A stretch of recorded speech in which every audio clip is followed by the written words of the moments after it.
Sobre consensos de alimentación complementaria, y es realmente muy importante porque no solamente voy a presentar lo que fue la historia del consenso latinoamericano de alimentación complementaria de la Sociedad Latina de Gastro, Hepato y Nutrición Pediátrica, el ASPIGA, sino que a continuación la doctora Catalina Bajés les va a mostrar cómo este consenso se adopta y se adapta para Colombia, que creo que es lo más importante para todos los que estamos acá colombianos.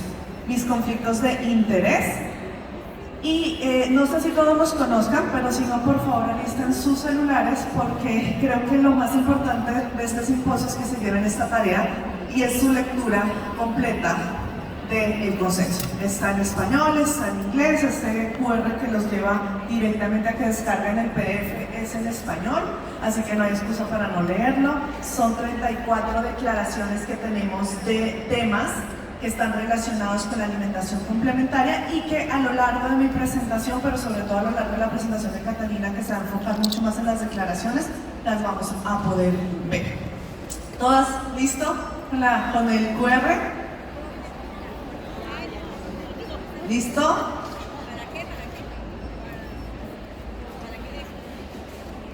Los llevas, descarga gratuita totalmente. Lo verifiqué ahorita.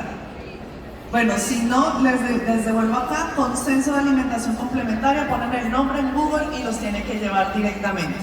¿Vale? Está de acceso gratuito, está en la revista mexicana revista de gastroenterología de México, pero también está en PubMed. Si lo ponen tal cual lo van a encontrar, ¿vale? Es muy importante, creo que es lo más relevante de lo que tenemos ahorita de presentación. Y la doctora incluso Rodríguez decía, tienen los pediatras dos herramientas para modificar la salud de los niños. Yo creo que tienen tres. Lactancia materna indudablemente, alimentación complementaria está dentro de una ventana de oportunidad para poder programar la salud de los niños en edades posteriores y hacer prevención de enfermedades, y evidentemente de las vacunas. Entonces lo que les voy a mostrar aquí es evidencia científica. Es muy importante que tengamos claro de dónde viene esta evidencia. Nosotros en el 2016, pero publicado en el 2022, hicimos una encuesta de cómo eran las recomendaciones que estaban dando los médicos respecto a alimentación infantil. Los médicos o los profesionales de la salud en toda Latinoamérica, tuvimos una muestra de más de 1.550 personas profesionales que votaron y nos dijeron cómo estaban recomendando ellos la alimentación. Y nos dimos cuenta, lastimosamente, que las recomendaciones eran recomendaciones desactualizadas, que no estaban basadas en la evidencia científica, sino más bien en la experiencia y en lo que de alguna manera hemos venido replicando de lo que aprendemos, ya sea en el pregrado, en el posgrado, en la residencia, y que ha tenido evidencia científica actualizada y que tendríamos que, por tanto, haber modificado las recomendaciones, pero que de alguna manera lo estábamos haciendo infundado o basado en experiencia. Entonces, si ustedes buscan alimentación complementaria, hace 3 meses hice esta búsqueda, daba más de 75,000 resultados. Lastimosamente, cuando uno busca esto en Google, esto no es ni siquiera el 1% de lo que se encuentra. Es decir, menos del 1% de la información que yo encuentro de alimentación complementaria en Google está basada en evidencia científica, sino que van a ser simplemente comentarios, blogs, influenciadores, mamás que dan su opinión respecto a su n igual a 1 o n igual a 4, la que tenga 4 hijos, y que no tiene evidencia científica. ¿Qué hicimos nosotros? Hace 5 años, los 5 años previos a este 23, el doctor Rodrigo Vázquez, actual vicepresidente y próximo presidente de la Sociedad Latina de Gastro y Nutrición Pediátrica, y yo coordinamos el grupo de nutrición de esta sociedad y dijimos, ok, hagamos un consenso. Ya habíamos hecho una encuesta, ya sabíamos que claramente los conocimientos que estaban divulgando no tenían evidencia científica, entonces dijimos, hagamos un consenso, ¿sí? ¿Qué es un consenso? Es una opinión de expertos basado en evidencia científica con un rigor metodológico para tener esa información que respalda cada una de las declaraciones. Y dijimos, invitemos a una persona que justo, creo que ayer o antes de ayer le pregunté a alguien de los que estaban en los stands si conocía al doctor Merton Kolecko. ¿Quién de aquí no lo conoce? Vale, perfecto. Este señor que ustedes ven aquí y para mí es el padre de la nutrición pediátrica actual y que está vivo. Es alemán, fue presidente de la ESPGHAN, de la FISPGHAN, que es la que engloba todas las sociedades, tanto asiática, europea, norteamericana y latinoamericana de gastronutrición pediátrica. Tiene diferentes publicaciones, es la persona que tiene más, digamos, de alguna manera, influencia en estos campos de nutrición, desde la parte de Códex Alimentario, desde la parte de ESPGHAN, de Academia Americana de Pediatría y de manera mundial. Y lo invitamos a él para que de alguna manera asesorara el proceso que nosotros estábamos haciendo y que asesorara también de alguna forma las declaraciones que vamos a consensuar. Porque ¿por qué hacer este documento si de alguna forma ya existe un documento que cada 5 años la ESPGHAN saca sobre alimentación complementaria? Por el simple y sencillo hecho de que las recomendaciones que se hacen en Europa tienen o están diseñadas o están dirigidas a una población que tiene realidades diferentes a las que tenemos en Latinoamérica y que por tanto de alguna manera debemos regionalizar las recomendaciones que hacíamos. Entonces invitamos a 21 expertos. La LASPGHAN es una sociedad que, aunque su nombre es latina, también incluye a Portugal y a España por la gran cantidad de migrantes que reciben de nuestros mismos países, y por tanto incluimos a algunos países de Iberoamérica, o pues en sí es España y Portugal, y los vocales de cada una de esas sociedades fueron los encargados de delegar a una persona que cumplía ciertos criterios que nosotros habíamos considerado importantes para que participara como experto y votara. Nosotros 5, los 5 previamente que les mostré acá, que fuimos los coordinadores o los facilitadores, ¿sí? De ninguna manera votamos dentro del consenso, eso es muy importante. Y la votación que hizo cada una de estas 21 personas fue anónima. ¿Qué utilizamos? Utilizamos una técnica Delphi en la cual los facilitadores que ustedes ven ahí, pues fuimos nosotros, el Working Group, los 5 coordinadores o facilitadores. Escogimos los 21 expertos, cada uno de los nombres que vieron en las banderas de los países de Iberoamérica, y de nuevo, de alguna manera, después de haber hecho varias reuniones, que tampoco fueron, ahí aparecen como los 6 pasos en la estructura de Delphi, pero realmente hicimos 4 reuniones que fueron suficientes y pudimos discutir la información para al final obtener un reporte que fue la publicación que les mostré al inicio, el Consenso de Alimentación Complementaria COCO. Nos reunimos después de haber hecho esa selección e invitarlos de manera virtual en el 2019, inicios. Nos reunimos de manera presencial en el Congreso Latino, que se hace cada 2 años, cada año, ya no recuerdo, cada año, en ese momento cada año, en la LASPGHAN en Cancún, y ahí estaba el doctor Koletzko, nos pudimos reunir, lastimosamente no estaban todos, algunos se conectaron de manera virtual, pero discutimos cada una de las declaraciones en conjunto con el doctor Koletzko. Hubo muchas apreciaciones sobre, por ejemplo, la inclusión de lo que era mate, ¿sí? De lo que era, de alguna manera, bebidas que son enfocadas o que están muy dirigidas a regiones muy particulares. Entonces, como habían tantas particularidades para cada uno de los países, lo que hicimos fue dejar esas, digamos, cosas que eran muy propias de un país para que fueran parte de lo que cada país adoptara para ellos. Y nos enfocamos en lo que a manera de región y general nos podía servir a todos. Utilizamos estas bases de datos para buscar la información, que la buscamos hasta el 31 de octubre, utilizamos estas palabras claves, estos términos MESH, y buscamos toda la información que había tanto en inglés como en español con diferente tipo de evidencia científica o de tipo de artículos, ya sean con mismos consensos, metaanálisis, revisiones sistemáticas, ensayos clínicos, para darle sustento a cada una de las declaraciones que habíamos construido. Al inicio teníamos 52 declaraciones, después de la reunión de Cancún tuvimos 32 declaraciones y después de hacer una segunda reunión que tuvimos de manera virtual, quedamos en 34 para de alguna manera como que diferenciar algunas que podían tener algún punto específico. Entonces llegamos a una reunión, a una tercera reunión virtual, en la cual presentamos las declaraciones tal como ya creíamos que iban a estar listas para su votación.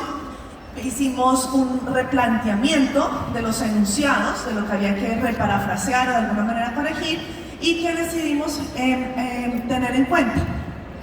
Una declaración nos causó un poco de conflicto, más bien yo digo que bastante discusión alrededor, y fue esta declaración. Yo les voy a presentar 5 declaraciones al final de como la información con toda su evidencia científica. Sin embargo, me quiero detener en esta porque es bien importante y porque van a ver la relevancia del por qué se tiene que adoptar, pero sobre todo adaptar cada uno de los países, o sea, el consenso para cada uno de los países. Esta declaración, que me voy a adelantar un poquito acá, no fue consensuada para Latinoamérica, pero sí fue consensuada para Colombia. Entonces, miren la importancia de ello y de por qué es la adopción y la adaptación. Esta declaración en la cual se hablaba de que solo se debería suplementar con hierro a lactantes entre los 4 y los 6 meses que están alimentados con leche humana de forma exclusiva y en los que se comentara la deficiencia de hierro, no fue consensuada para la TAM. Fue la única de las 34 que no fue consensuada. Hicimos varias discusión alrededor de esta declaración. El doctor Berto Colesco nos mandó sus apreciaciones, nos mandó la evidencia científica, hicimos reunión, debatimos y todo, y hubo bastante polémica al respecto de esto. Volvimos a pasar tantas veces fue necesario, porque eso es muy importante. Cuando uno hace un consenso, uno puede someter una declaración. Si esta no alcanza el puntaje de declaración, que para nuestro caso fue de consenso, que para nuestro caso fue el 75%, la puedes reparafrasear, replantear y volverla a someter. Pero si aún así esto no, cuantas veces sea necesario, lo puedes hacer para al final tener un consenso. Pero esta declaración no. Listo, entonces, ¿por qué es importante tener en cuenta esto? No me voy a tener de esta parte de hierro porque Catalina se los va a mostrar más adelante, pero vuelvo, repito, fue la única que no quedó consensuada para Latinoamérica. La votación se hizo y después, como ustedes se dan cuenta, la certificación de votación que tuvimos según la escala de Likert fue de acuerdo, fue para un 66%, en desacuerdo un 23% y en abstención un 9%. Listo, entonces nosotros asumimos que una declaración quedaba consensuada con mínimo el 75% de los votos. Quizá, si esa parte que estuvo en abstención la convencíamos para si votar quedaba consensuada, pero al final dijimos no, que es lo que ustedes ven ahí, lo vamos a dejar así, se va a sacar un nuevo documento, que también ya Catalina les mencionó ahorita, y se va a profundizar en este tema, porque lo que nosotros hablamos aquí no es para salud pública. Ojo, debería tener la base de evidencias científicas las recomendaciones a nivel de guías de alimentación complementaria de salud pública, sí, pero esto está mucho más enfocado en la atención primaria del paciente, ¿no? y la consulta. Entonces, de aquí en adelante les voy a mostrar 5 de esas 34 rápidamente en los minutos que me quedan, para que ustedes miren la evidencia científica que hay. Y ya posteriormente en la parte de Coco, Catalina les va a mostrar creo que 10 de esas declaraciones, pero la tarea grande que queda es que todos busquen el artículo, que todos lo lean y que lo puedan difundir en mayor cantidad posible a sus residentes, a sus colegas, a sus pacientes. Incluso a veces con toda esta difusión de madres, yo digo, las mamás no tienen por qué andar leyendo estos artículos de evidencia científica, porque para eso está la confianza que depositan en el médico, pero a veces muchos de estos, no sé si les ha pasado, pero a mí llegan y me preguntan ¿dónde está el artículo que respalda eso? Entonces, pues, al menos hay un documento que les puede mostrar. La declaración número 2 dice: la alimentación complementaria debe promoverse y explicarse bajo el esquema de alimentación perceptiva, y esto hace referencia a la definición que nosotros incluimos como alimentación complementaria, al igual que la que tiene la OMS, la ESPIGA, la Panamericana de Pediatría. Latinoamérica considera que esa alimentación complementaria son los alimentos que de alguna manera complementan a la lactancia materna o en su defecto el sucedáneo de la leche materna, y es un proceso que vaya más allá del simple hecho o la simple guía de decir qué y cómo introducirlos.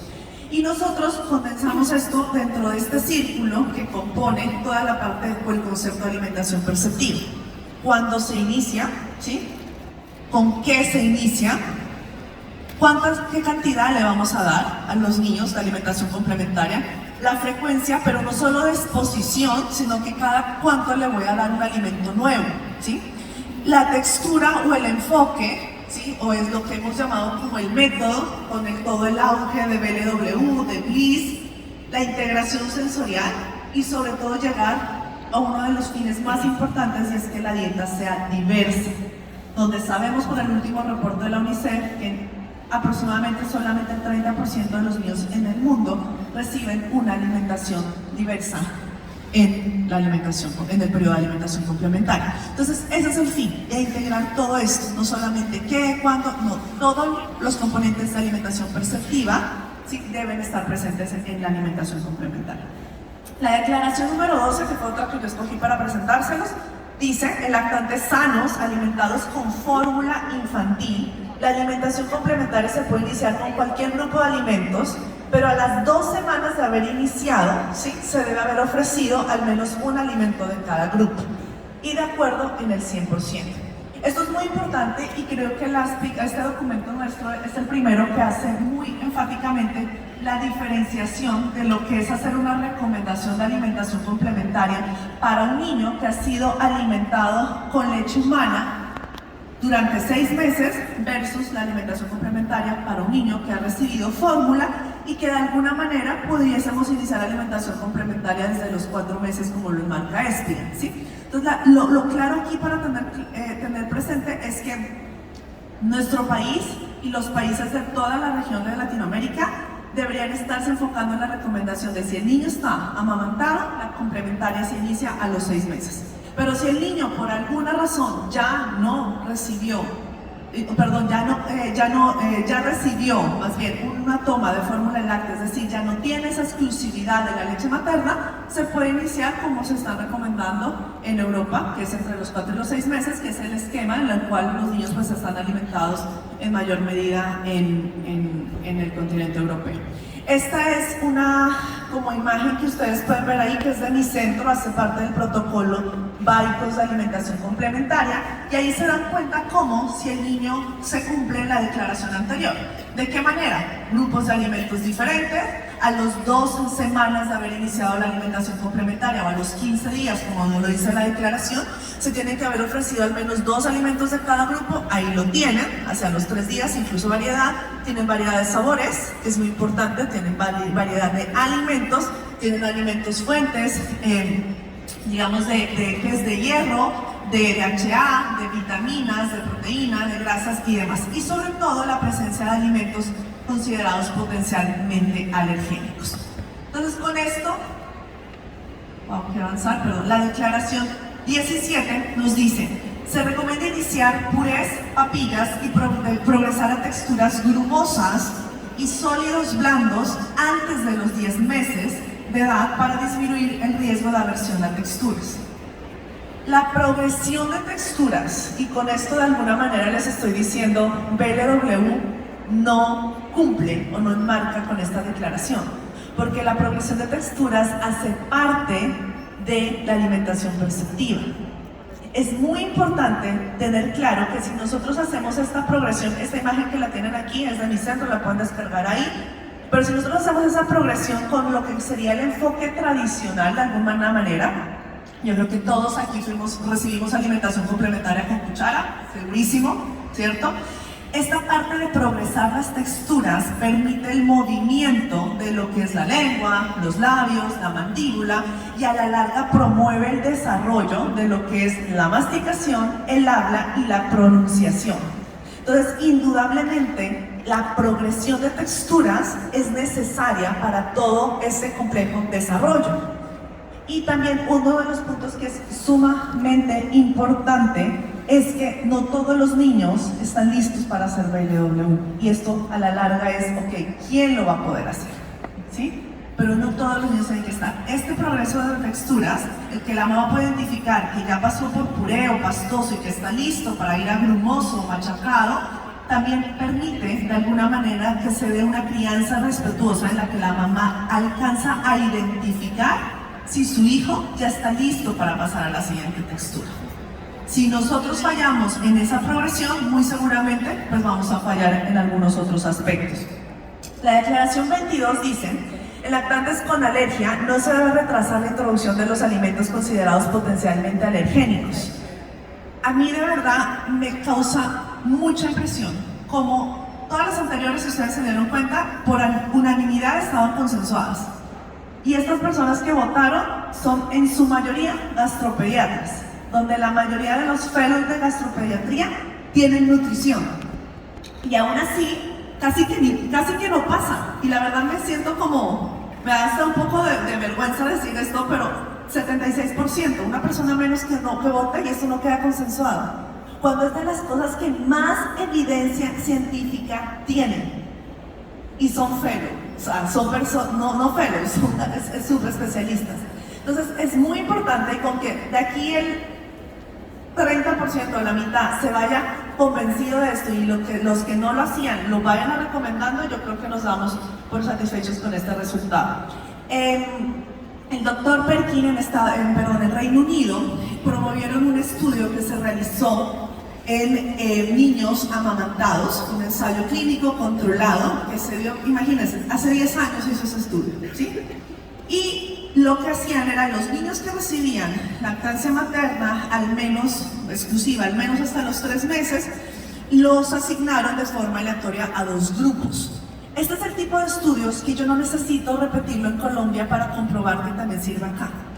Aparte, porque voy a coger un niño hacia los 3-4 meses e iniciar en la complementaria si está recibiendo lactancia materna, ¿cierto? O sea, de alguna manera hay un componente ético que lo debatiría cualquier comité de ética. Pero miren lo bonito de este estudio, porque nos permitió darnos cuenta sobre la ventana de oportunidad que nos permitía prevenir alergias. Todos nosotros, y me incluyo en algún momento, recomendamos huevo después del año, ¿cierto? Pescado después del año, pero el hecho de que ya no lo estemos haciendo es que hacemos recomendaciones basadas en la evidencia científica. Entonces, ¿qué pasó? Aleatoriamente que los pusieron en 2 grupos. Uno les hacían la introducción estándar de la alimentación complementaria, es decir, que hasta los 6 meses nos dejaban con leche materna y a los 6 meses les decían inicien la complementaria. Pero a otro les hicieron introducción temprana de alimentación complementaria. ¿Y por qué hablo temprana? Porque incluso para Europa la recomendación es no antes de los 4 meses de edad y no después de los 6. A ellos les iniciaron hacia los 3, o sea, realmente era temprano. ¿Y qué encontraron? Después de introducir lo que era leche de vaca en forma de yogur, cacahuate o maní, huevo de gallina cocido, ajonjolí y pescado, encontraron que cuando se introducía uno o más alimentos, independientemente del tipo de análisis, ya sea por intención a tratar, por protocolo ajustado con sus diferentes factores de confusión, los niños a los que les habían introducido esos alimentos de manera temprana, es decir, el grupo de los 3, tenían menor prevalencia de alergia que los niños que se los habían introducido a los 6. Con esto no quiero decir que, es que tenemos que recomendar la introducción de los alimentos complementarios antes de los 6. No. El niño, en la ventana de oportunidad para hacer la introducción de estos alimentos va entre los 4 y los 6. Y el niño que recibe leche materna debe seguir recibiendo leche materna hasta los 6 meses. Pero la complementaria y el introducir sobre todo alimentos complementarios potencialmente alergénicos como lo que es maní, y aunque no es una alergia prevalente en nuestro país, pero sobre todo huevo, se tiene que hacer antes determinado, o sea, durante el mes 6. Es decir, tienen 30 días para introducirlo. Desde que el niño cumple los 6, desde que inicia la complementaria, hasta antes de que el niño cumpla los 7 meses, pueden hacer la introducción del huevo. Hay 3 tips para hacer la introducción del huevo y aquí hay un resumen de todos los estudios que están publicados. El primero es IT, que es el que les acabo de mostrar, y el resto, si se dan cuenta, todos son con huevo. Pero hay 3 tips importantes para recomendar esta parte del huevo. Primero, bien cocido. La mayor evidencia de prevención de alergia al mismo huevo es bien cocido. Segundo, conjunto clara y yema. Si alguien aquí todavía recomienda que primero la yema porque tiene menos proteína y si la toleran, entonces ya le ponen la clara, es la información con menos peso científico que tiene. En un huevo, ¿qué hay? ¿Más clara o más yema? Más clara. Hay 2 tercios de clara y 1 tercio de yema. Y evidentemente esos 2 tercios de clara tienen más proteína que 1 tercio de yema. Pero si yo pongo cantidades iguales, 100 gramos de clara y 100 gramos de yema, la yema tiene más proteína. Entonces lo que están haciendo es todo lo contrario. No se compliquen. Huevo bien cocido, conjunto, clara y yema, y en el primer mes de iniciar la alimentación complementaria. Declaración 27, y creo que con esta termino. Se desaconseja el uso de azúcar añadida en los alimentos durante los primeros 2 años de edad, 100%, unanimidad, consensuada. El problema de esto es que parece que nos queda clarísimo que no debemos introducir azúcar, ¿cierto? Pero pero, no voy a decir nombres comerciales, lastimosamente tenemos, y todavía incluso lo vemos aquí en la muestra comercial, productos para niños con edulcorantes. Y no azúcares no significa sí edulcorantes. Aunque es cierto que el carbohidrato por excelencia es la lactosa, hay tipos de carbohidratos como los polímeros de glucosa, llamados maltodextrinas y poliestrosas, que no son azúcares. Y si alguien todavía piensa que estos son azúcares, 10 minutos, el QR los lleva a un video de clase que seguramente recibieron en segundo semestre en bioquímica, o por lo menos yo lo vi en bioquímica, donde les explico yo misma por qué los polímeros de glucosa no son azúcares. Y eso es muy importante, porque lo que estamos diciendo no es a la sacarosa y a los edulcorantes. Eso es muy importante.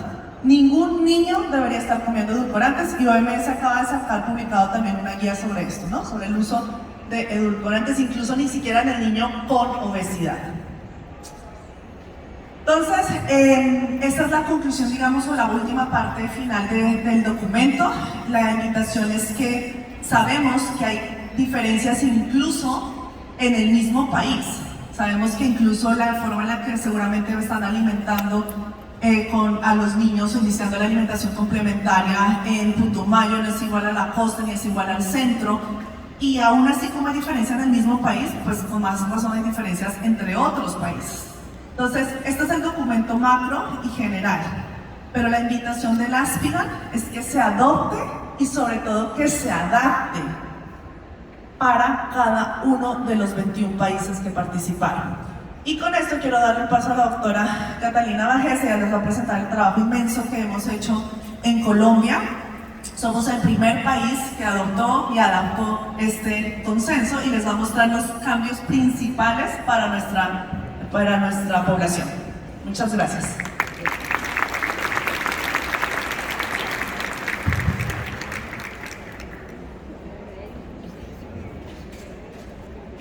Bueno, muchas gracias por seguir aquí acompañándonos. La verdad, para nosotros es un placer y una satisfacción poder compartir con ustedes este trabajo que ya nos ha tomado varios años. Perdón.